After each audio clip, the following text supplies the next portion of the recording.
Bismillahirrahmanirrahim. Assalamualaikum warahmatullahi wabarakatuh. Kembali lagi pada pertemuan selanjutnya, yakni pertemuan keempat materi PPKN kelas 9, masih pada subbab yang sama, subbab A, penerapan Pancasila dari masa ke masa. Sebelumnya kita sudah membahas Pancasila pada masa awal kemerdekaan dan Pancasila pada masa orde lama ya, atau demokrasi terpimpin. Nah, selanjutnya kali ini kita akan lebih khusus membahas masa orde baru yang berlangsung selama tahun 1966 sampai 1997. Kemudian masa reformasi yang berlangsung dari tahun 1998 sampai saat ini atau sekarang. Oke, sebelum memulai pembelajaran, alangkah baiknya kita membaca basmalah bersama-sama. Bismillahirrahmanirrahim. Nah, masa orde baru. Nah, sebelumnya kita membahas apa yang terjadi pada masa orde lama, yakni pada tanggal 30 September 1965. Nah, ada apa? Peristiwa apa di tanggal segitu? Ada peristiwa G30 SPKI. Nah, G30 SPKI merupakan gerakan pemberontakan dari Partai Komunis Indonesia yang dipimpin oleh DN Aidit. Nah, seperti itu. Pemberontakan yang terjadi pada Orde Lama tersebut merupakan tamparan keras bagi pemerintahan Presiden Soekarno. Sehingga pada masa saat yang sangat genting tersebut, Soekarno harus mengeluarkan surat peringatan atau surat perintah kepada kepada Soeharto yang pada saat itu merupakan Panglima Komando Operasi Keamanan dan Ketertiban, Pangkopkamtib ya. Nah, jadi Presiden Soekarno mengeluarkan Super Semar namanya ya, yang dikeluarkan pada tanggal 11 Maret 1966. Surat ini berisi perintah yang menginstruksikan Soeharto, yang waktu itu adalah Panglima Komando Operasi Keamanan dan Ketertiban, untuk mengambil segala tindakan yang dianggap perlu untuk mengatasi situasi keamanan yang buruk pada saat itu. Jadi, pada saat pemberontakan komunis Indonesia, ya, pemberontakan Partai Komunis Indonesia (PKI).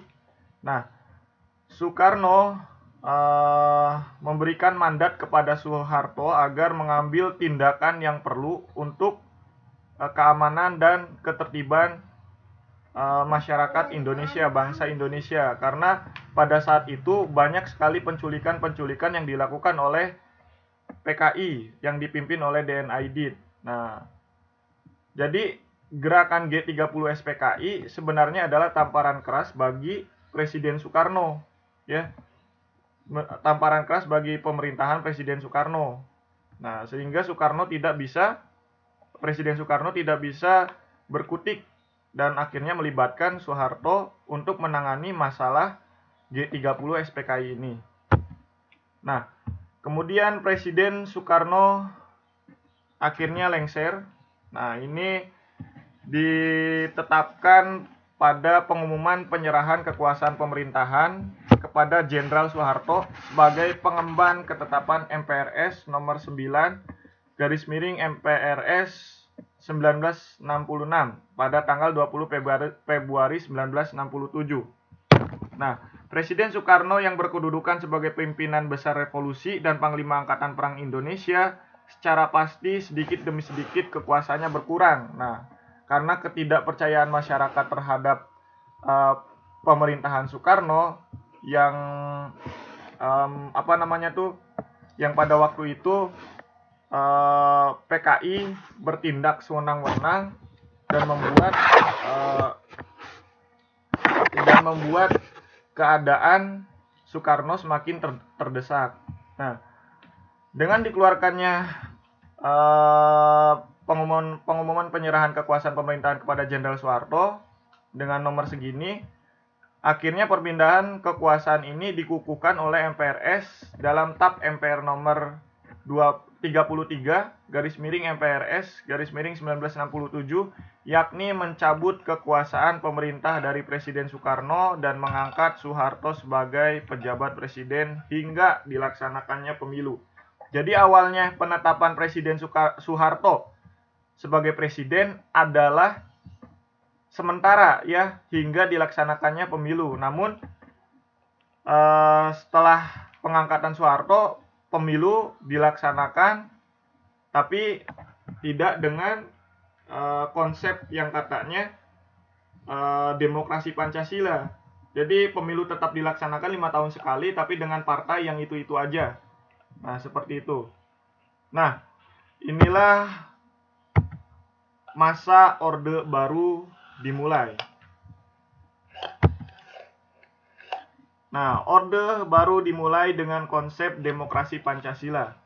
Nah, tujuan sebenarnya dilaksanakannya Orde Baru atau demokrasi Pancasila adalah melaksanakan Pancasila dan Undang-Undang Dasar NRI tahun 1945 secara murni dan konsekuen dalam setiap aspek kehidupan masyarakat Indonesia. Jadi tujuan utamanya adalah melaksanakan Pancasila dan Undang-Undang Negara Republik Indonesia tahun 1945. Nah, pelaksanaan demokrasi Pancasila dibarengi dengan program Repelita dan GBHN. Repelita itu rencana pembangunan 5 tahun dan GBHN adalah garis-garis besar haluan negara. Nah, inilah yang membuat Soeharto lebih terkenal dengan Bapak Pembangunan, karena Soeharto memang Presiden Soeharto memang adalah orang pertama yang membangun Indonesia secara besar-besaran, ya. Presiden pertama yang membangun Indonesia secara besar-besaran gitu. Nah, dan ada GBHN juga, garis-garis besar haluan negara. Nah, gitu. Hal tersebut menjadikan pembangunan nasional tumbuh dengan pesat di segala bidang kehidupan. Oke. Itu masa Orde Baru. Nah, namun pada masa ini juga sangat disayangkan lembaga kepresidenan merupakan pengontrol utama lembaga negara lain, baik yang bersifat suprastruktur ataupun infrastruktur ya. Jadi kan suprastruktur itu DPR, MPR, DPA, BPK, dan MA ya. Jadi seharusnya berdasarkan Undang-Undang Dasar Negara Republik Indonesia tahun 1945, nah itu seharusnya DPR, MPR sejajar dengan presiden. Namun pada masa Orde Baru ini mirip seperti pada masa Orde Lama lagi, yakni lembaga kepresidenan merupakan pengontrol utama lembaga negara lain. Jadi seharusnya sejajar. Legislatif, eksekutif, yudikatif itu sejajar. Namun pada masa ini, pada masa Orde Baru, malah presidenlah yang mengontrol lembaga suprastruktur dan infrastruktur. Nah, kalau infrastruktur itu ada LSM, partai politik, dan sebagainya. Sehingga pada waktu itu akhirnya partai politik pun didesak, dihimpit, sehingga hanya ada tiga partai politik. Ya. Selanjutnya, nah ini kebebasan berpolitik dibatasi dengan jumlah partai politik yang terbatas pada 3 partai saja. Padahal waktu tahun 1955 ada puluhan partai politik, namun pada masa Orde Baru ini hanya ada 3 partai. Jadi kebebasan berpolitik dibatasi, yakni hanya ada P3, Golkar, dan PDI. Ya. Kemudian kebebasan pers dan kebebasan berpendapat dibatasi, dibuktikan dengan banyaknya kasus diberedelnya beberapa majalah, ya. Banyak majalahnya seperti misalnya Harian Bernas dan lain-lain, nah banyak lah ya. Kemudian muncul beberapa peristiwa pelanggaran HAM seperti kasus Tanjung Priuk, kasus Marsinah, kasus wartawan Udin, itu adalah peristiwa-peristiwa pelanggaran HAM. Nah, pada akhirnya kesewenangan ini ketidaksamaan antara visi dengan kenyataan yang dilontarkan oleh pada masa Orde Baru ini membuat banyak aktivis bermunculan dan meminta agar Orde Baru ini segera selesai. Ditambah lagi pada masa Orde Baru, di akhir masa Orde Baru banyak sekali oknum-oknum yang korupsi. Dan terakhir pada masa itu juga harga barang dan jasa menaik melonjak tinggi yang diakibatkan oleh krisis moneter yang berlangsung di Asia gitu ya. Seperti itu, sehingga pada masa Orde Baru terakhir itu pemerintah akhirnya membuat hutang secara besar-besaran untuk menekan beban biaya pembangunan seperti itu. Nah, pada akhirnya pada tanggal 21 Mei 1998 Soeharto mundur sebagai presiden, ya, sebagai pejabat presiden, dan dilanjut ke Presiden B.J. Habibie. Kemudian ada Abdurrahman Wahid, Megawati, terus ada lagi SBY, dan terakhir Jokowi. Nah, kalau sudah membahas presiden-presiden tersebut, berarti kita sudah masuk ke masa reformasi.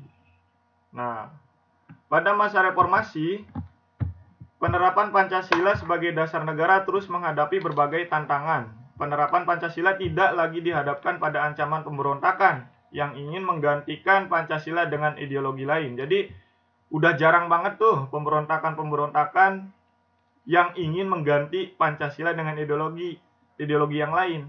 Akan tetapi, lebih dihadapkan pada kondisi kehidupan masyarakat yang diwarnai oleh kehidupan serba bebas. Jadi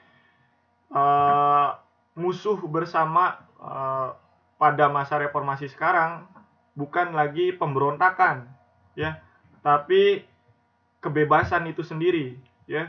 Kebebasan yang mewarnai kehidupan masyarakat Indonesia saat ini meliputi berbagai macam bentuk, mulai dari kebebasan berbicara, berorganisasi, berekspresi, dan sebagainya. Jadi banyak sekali oknum-oknum tertentu, organisasi-organisasi tertentu yang banyak berbicara, berdemonstrasi, di luar kaidah Pancasila itu sendiri. Kebebasan tersebut di satu sisi dapat memacu kreativitas masyarakat, tapi di sisi lain juga bisa mendatangkan dampak negatif yang merugikan bangsa Indonesia sendiri. Nah, terima kasih sudah menyimak pembelajaran dari Bapak. Kurang lebihnya mohon maaf. Kita tutup dengan membaca hamdalah alhamdulillahirabbil dan kafaratul majelis subhanakallahumma wa bihamdika asyhadu alla ilaha illa anta astaghfiruka wa atubu ilaik. Untuk tugas akan disampaikan melalui Google Classroom. Assalamualaikum warahmatullahi wabarakatuh.